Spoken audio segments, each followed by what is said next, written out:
Cuidado ahí. Para shock.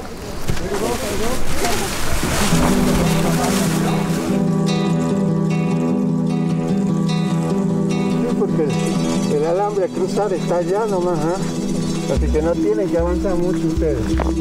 Escuchame, donde estamos nosotros, en la línea que estamos nosotros y arriba de 30 vicuñas que medianamente están controladas, estamos a una distancia prudencial y están quietas.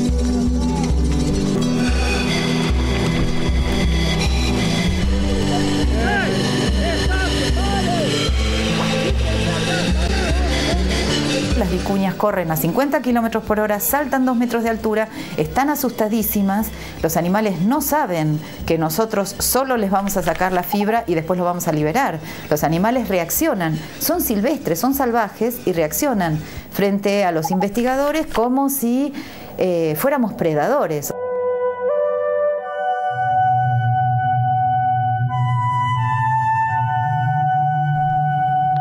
Hay que cruzar el alambre de mamá y hay que cruzar el alambre de mamá.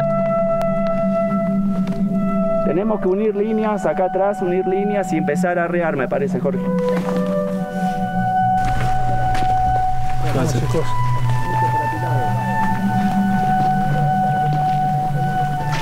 Despacito nomás.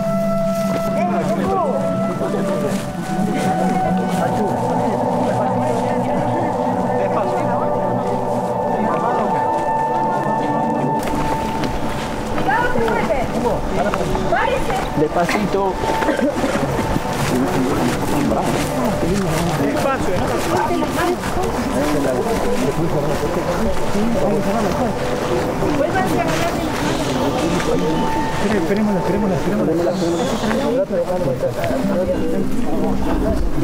Con las innovaciones de este año, todos esperan que las vicuñas ingresen con más facilidad en el corral de Esquila. Ahora, el corral no es una gran caja de madera, sino un círculo de red.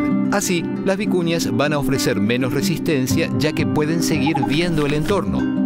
Es un momento peligroso cuando los animales no quieren entrar al corral, porque uno viene muy cansado y los animales también de un largo arreo. Los animales ya están capturados, no hay marcha atrás y no es un momento en el que haya que dudar, es un momento donde hay que meterlos al corral. O sea, lo mejor para todos es ya, al corral, cerrar la puerta. Están entrando, que estás bien.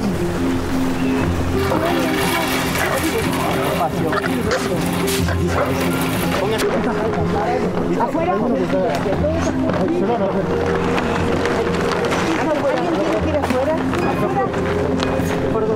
Una vez adentro, se levantan cortinas para cerrar el corral y así evitar que intenten escapar como lo harían al ver un entorno abierto.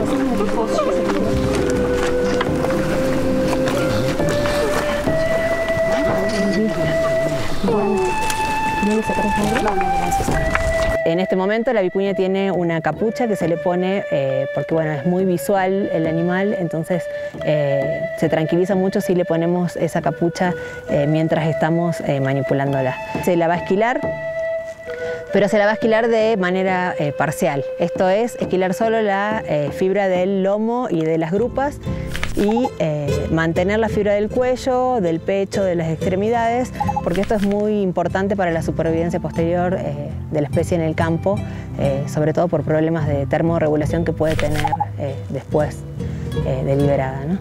A la par se van a extraer muestras de sangre porque queremos saber cómo están destresadas las vicuñas, también queremos saber si tienen virus, si tienen alguna enfermedad. Se le va a medir, se van a tomar sus datos morfométricos. Hay muy pocos datos de este tipo para la subespecie que tenemos acá en Argentina, entonces es muy importante tomar estos datos. La sentamos.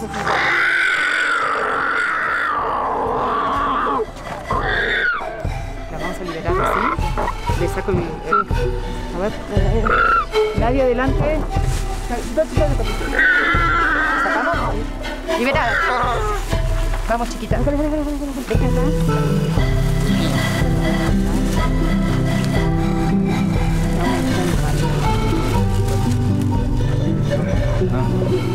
Tarda un ratito porque dilató las pupilas de los ojos y entonces ahora no ve nada.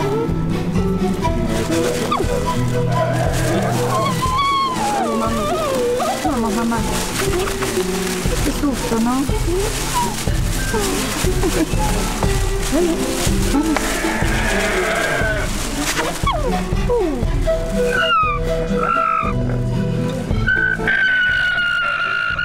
Bueno.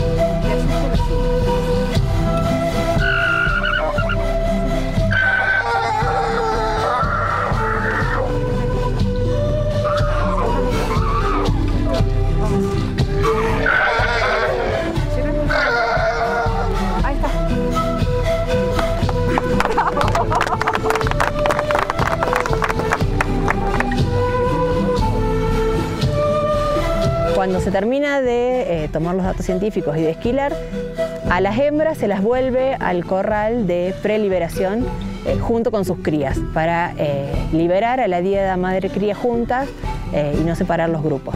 A los machos, depende de su comportamiento, los volvemos al corral o no. Si están muy agresivos, los largamos. Después se reincorporan a los grupos, pero por ahí se ponen muy agresivos y pueden golpear demasiado a las crías, ¿no? Se puede decir que esta experiencia es un éxito desde varios puntos de vista.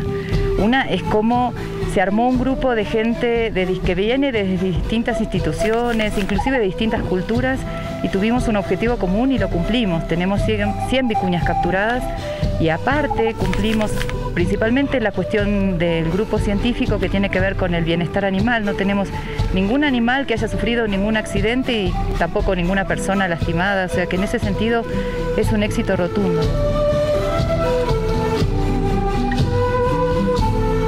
El tema más interesante acá tiene que ver con que, digamos, poder combinar la conservación de una especie silvestre con el bienestar de la comunidad humana que vive con esa especie silvestre y poder ver que no son antagónicos el desarrollo económico de una comunidad con la conservación de la biodiversidad. Es muy importante que se trabaje con la comunidad para disminuir la caza ilegal, para comercializar la fibra de la vicuña de forma legal y para que ellos se den cuenta que esa es la mejor forma de hacerlo y no de la otra forma, aunque lo tengan muy cerca la otra forma también, ¿no? Personalmente yo empecé a estudiar las vicuñas a los 23 años recién recibidita y creo que va a ser lo último que haga antes de morirme. Viví otros años en Inglaterra y demás y hubo momentos difíciles de mi vida personal, esa cuestión de como una ventanita donde corre una vicuña y cuando vuelvo a encontrarme con los animales, yo tengo una cosa así, te diría, es poco científica, pero te diría como una cosa espiritual, a mí me hace mucho bien, o sea, es un animal que no sé por qué, pero que me encanta estudiarlo, sin perder la objetividad científica, me hace bien al alma, no sé. Quiero decirte, es raro. Pero es así, o sea, lo negaría, sería un error negar eso.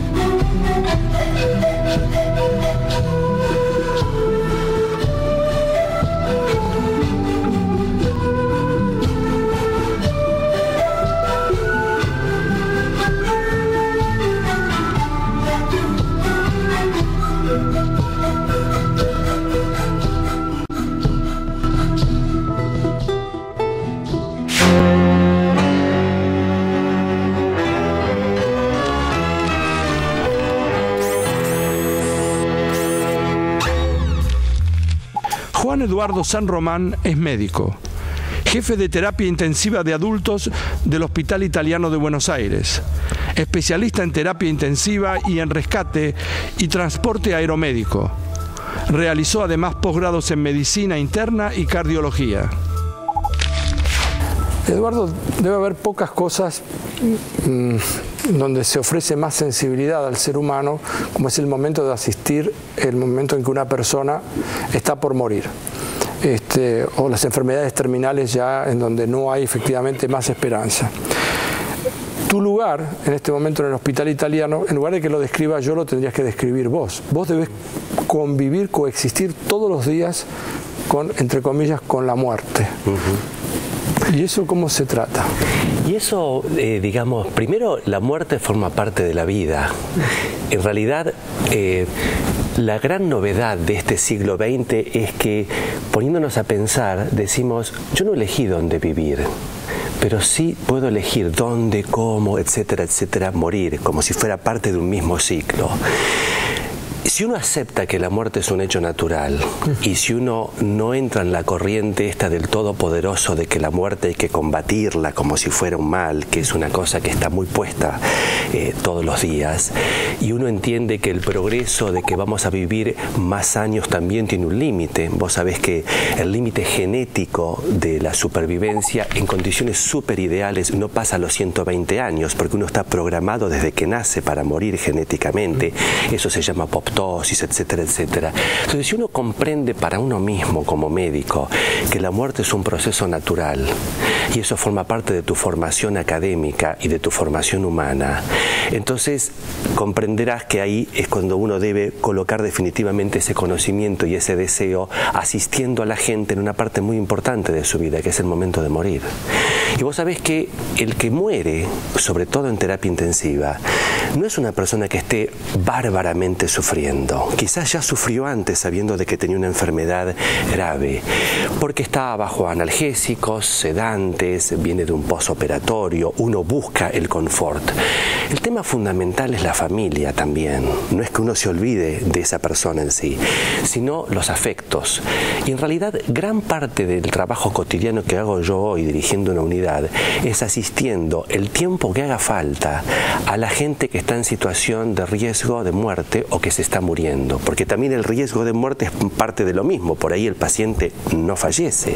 Entonces la sensación que uno tiene es que cuando vos pones el tema sobre la mesa con la familia, que yo te decía previamente, y comenzás a charlarlo en etapas, porque siempre la muerte te da tiempo, hay momentos que la muerte no da tiempo, que es la muerte brusca, que es la más difícil de aceptar, que es la muerte de las grandes catástrofes, pero cuando da tiempo esa relación médico-paciente, es extraordinario que a pesar de que haya dolor por el afecto, no haya entendimiento. Y cuando hay entendimiento, hay paz, o por lo menos cambia esa relación angustiosa o de angustia sobre la muerte. ¿Ha habido evolución en los últimos 10, 20, pongámoslo en algunos segmentos?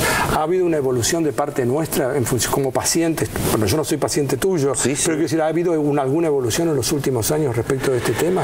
En realidad, cuando uno se pone a pensar, se da cuenta que más para atrás en la historia del hombre, la muerte era un hecho totalmente aceptado. De hecho, hay un libro que se llama Morir en Occidente. De hecho, los cementerios estaban en la parte de atrás de la casa. Es como que tengas a tu muerto en el jardín. O sea, no había una negación de eso. Y la tribu se hacía cargo de los huérfanos. Entonces la muerte en estas sociedades primitivas era un hecho natural. Del otro lado, la evolución, la forma en la cual estamos viviendo, con sus buenas y sus malas, ha generado una situación de vamos a alejarnos de eso. Entonces, volviendo al tema, yo tengo la sensación de que en el último tiempo, digamos, desde el año 80 en adelante, donde comienza a ver esto de la medicina no solo que no es infalible, sino que hay que aceptar la muerte. Y eso fue propuesto por los familiares. Los familiares comenzaron a decirles a los médicos de terapia intensiva, la terapia intensiva es reciente, la terapia intensiva se consolida como una especialidad a partir de los 70, que fue después de la guerra de Corea, o de la guerra de Vietnam, mejor dicho, Corea, Vietnam, ahí se genera la especialidad de salvar gente que iba a morir y finalmente no muere, pero llega a ser especialidad aún en Estados Unidos recién en el año 1990. Imagínate que el certificado de especialista, tanto en Estados Unidos como en muchos países, entre ellos Argentina, es de la década del 90. Entonces, justamente la medicina crítica evita situaciones de muerte, muchas veces exitosa, pero es en ese terreno donde empezaron a plantearse temas vinculados con esto. Y yo creo que sí hay una evolución lenta, para mi gusto extremadamente extremadamente lenta. Todo es lento en ciencias, ¿no? Porque desde que una cosa se descubre hasta que se prueba, hasta que se hace masiva y hasta que se aplica ya de adherencia pasan 30 años, más o menos es un tiempo razonable. Bueno, eso está pasando. Lo fabuloso es que esté pasando.